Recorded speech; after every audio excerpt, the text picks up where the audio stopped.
사사 삼손의 인생은 역설로 시작해서 역설로 마무리 지어진다고 볼 수가 있습니다. 우리는 삼손이라는 이 성경 인물에 대해서 잘 알고 있습니다. 특히 주일학교에서 심심치 않게 소개되는 대표적인 인물 중 한 명이지요.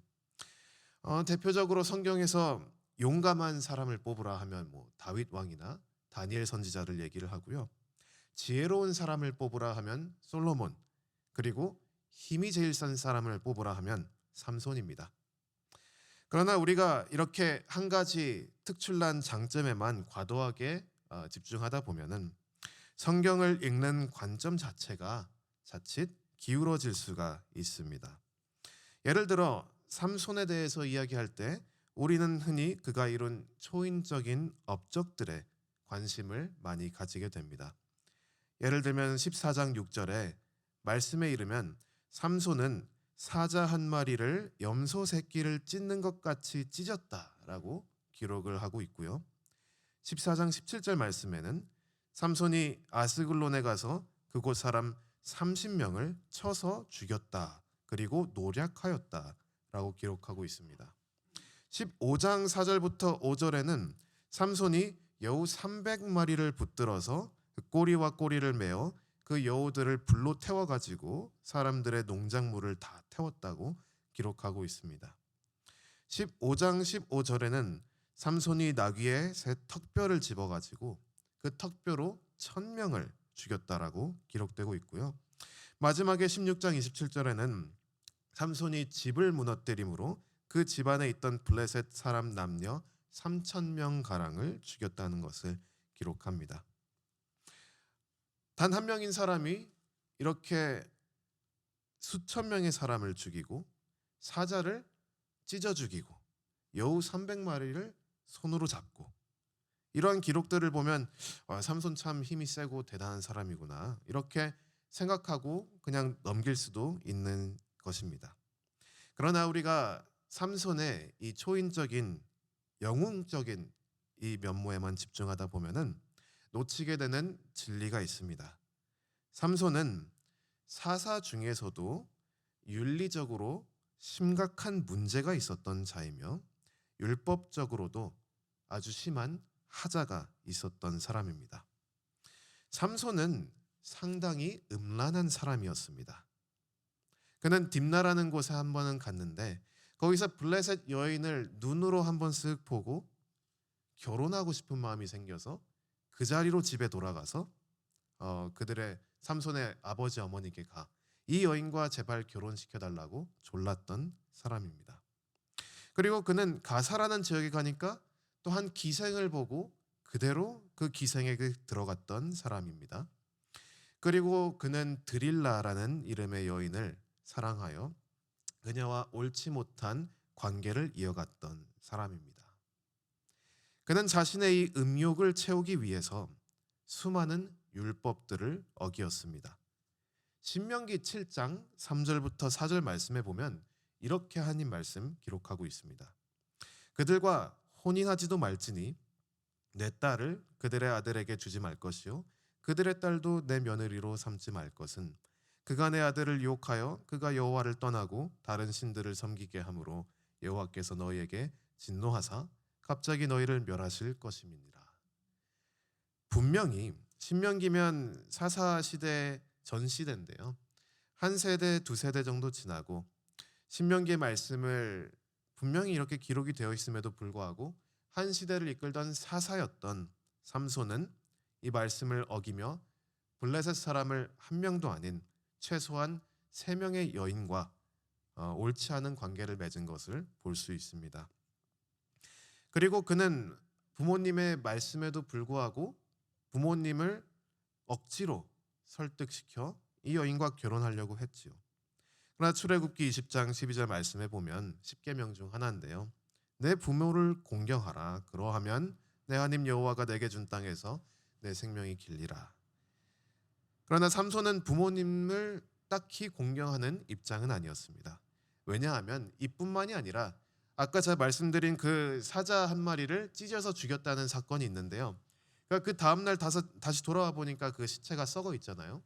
그 안에 이제 꿀이 있는 것을 발견하고 자기는 서슴없이 그 시체로 가서 맨손으로 그 꿀을 퍼가지고 자기도 먹고 부모님께 드립니다. 그러나 이것은 율법을 어기는 행위인데요. 레위기 11장 24절부터 25절에는 이러한 율법이 있습니다. 이러한 것은 너희를 부정하게 하나니 누구든지 이것들의 주검을 만지면 저녁까지 부정할 것이며 그 주검을 옮기는 모든 자는 그 옷을 빨지니 저녁까지 부정하리라. 그는 죽은 사체를 만져서 부정했지만 그 얘기를 아무에게도 하지 않았고 오히려 이것을 모르는 부모님에게 꿀을 나눠 먹음으로써 그 부모님들까지도 부정하게 만든 그러한 사사였습니다. 삼손의 이러한 윤리적과 율법적 하자는 삼손이 절대로 우리의 모범이 되는 것은 아님을 명확하게 밝혀주고 있습니다. 그럼에도 불구하고 만약에 우리 그리스도인이 성경을 읽는 그 지혜와 그 자세가 성숙해지지 않는다면 삼손과 같은 자들을 보고도 1차원적으로 생각하기를 나도 하나님을 잘 믿고 내가 하나님께 내 삶을 나시린처럼 바치면 나도 삼손처럼 초인적인 힘이나 아니면 지혜나 아니면 능력을 얻겠지라고 1차원적으로 착각할 수도 있는 상황입니다. 이러한 착각을 방지하기 위해서 성경 말씀은 삼손의 이야기 사사기 13장부터 16장 말씀의 첫 부분과 마지막 부분에 역설적인 메시지를 우리에게 전달하고 있습니다. 이 두 구절에서 드러나는 역설은 바로 이것입니다. 비록 삼손이 초인적인 힘으로 엄청난 업적들을 이룬 것은 맞지만 그는 절대적으로 하나님 앞에서는 아무것도 아닌 존재이며 또한 절대적으로 하나님을 의존할 수밖에 없는 존재임을 보여주고 있습니다. 첫 번째로 사사기 13장 말씀을 좀 보면 좋을 것 같은데요. 하나님께서는 이 삼손이라는 사사를 처음 태어나게 하실 때부터 이것은 인간으로는 불가능한 일인 것을 명확하게 보여주고 있습니다. 삼손의 이야기는 삼손의 부모님에 대한 이야기로 시작하지요. 그의 아버지인 마노아라는 사람은 아내가 있었는데 이 여인은 불임으로 아이를 갖지 못하는 그런 고통을 겪고 있던 여인입니다. 삼손의 어머니가 임신을 할 수가 없는 몸이었기에 사람의 관점에서 본다면 삼손은 사실 존재하면 안 되는 사람이었습니다.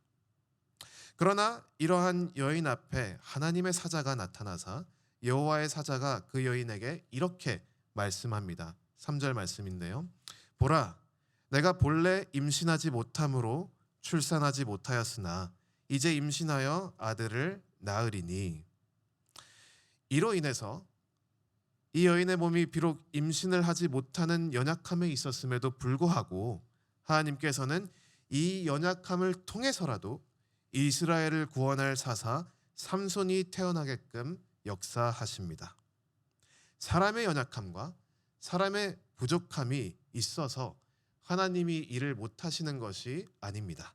오히려 인간의 연약함과 인간의 그러한 불구해도 하나님께서는 여전히 일하시는 것을 우리는 삼손의 이야기를 통해서 볼 수가 있습니다.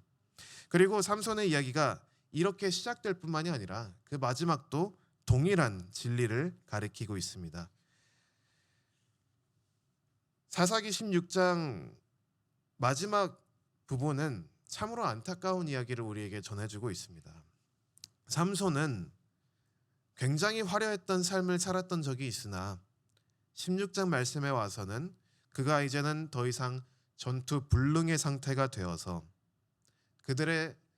그의 적에게 잡혀서 갇혀있는 상황의 이야기를 우리에게 보여주고 있습니다. 그리고 오늘 본문 말씀 16장 30절에는 그가 결국 자신의 목숨까지도 희생하면서 그와 함께 있었던 블레셋 남녀 3,000여 명을 죽이는 이야기가 나타납니다.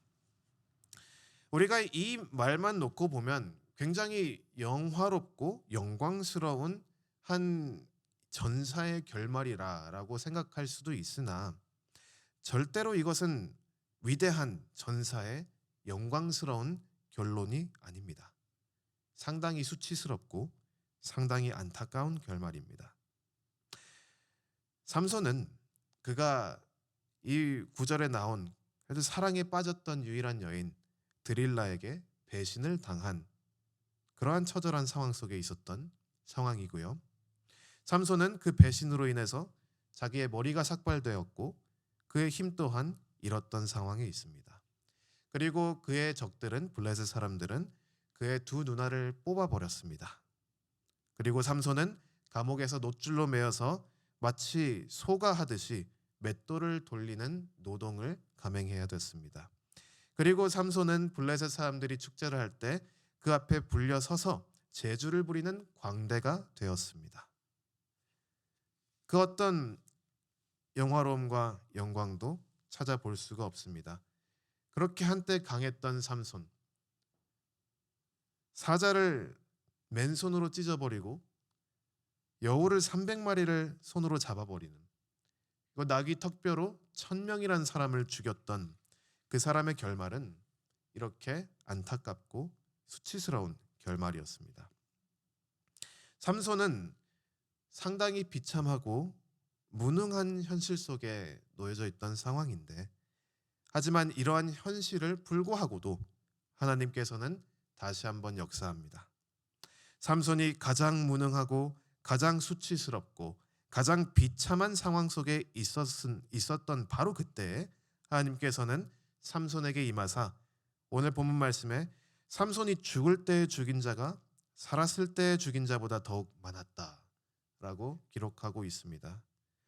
비록 삼손은 철저하게 불능이 되었지만 하나님께서 일하시기에 삼손이 능력이 있었던 생애에 이룬 그 모든 업적을 더한 것보다 더 큰 업적을 이 시기에, 불능의 시기에 이루게 되는 것을 오늘 본문 말씀을 통해 우리는 다시 한번 볼 수 있게 됩니다. 삼손의 이야기, 그의 생애의 시작과 끝은 사람의 연약함과 또한 그의 대조되는 하나님의 능하심으로 장식되고 있습니다.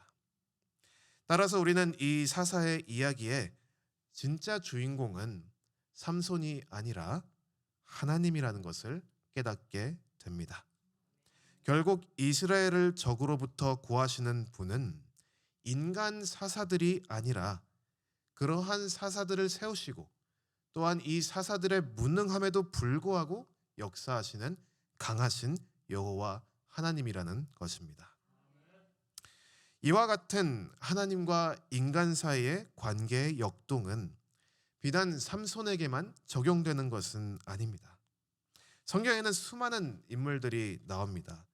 그리고 그들은 훌륭한 업적들도 남깁니다. 그러나 이러한 인물 중 완벽한 인물은 예수 그리스도 외에는 아무도 없습니다. 성경에 나오는 인물들을 동경하면서 그들을 닮는 것이 만약에 우리 기독교 신앙의 전부였다면 그러면 우리에게는 예수님이 필요가 없을 것입니다. 사도 바울은 갈라디아서 2장 20절부터 21절에 이 진리를 전하고자 했던 것이겠지요. 오히려 일반적으로 성경에 나오는 많은 인물들은 여러 하자가 있었습니다. 성경은 좋은 것만 알려주는 게 아니라 현실적으로 이러한 모든 인물들을 구사를 하고 있습니다.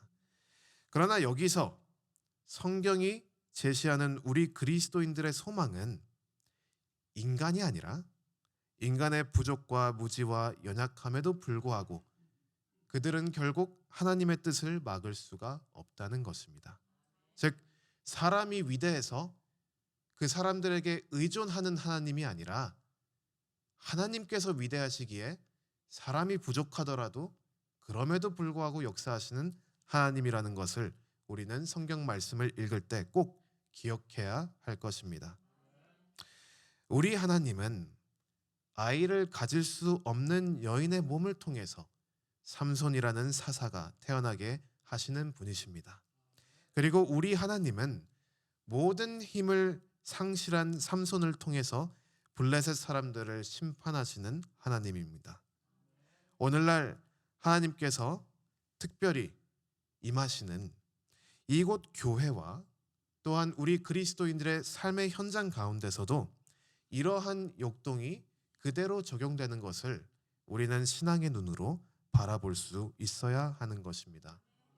만일 인간의 위대함에 기대시는 하나님을 우리가 믿는다면 그러한 관점으로 기독교인의 삶과 그들의 공동체인 교회를 바라본다면 그러한 자들은 심각한 오류를 범하게 되어 있습니다.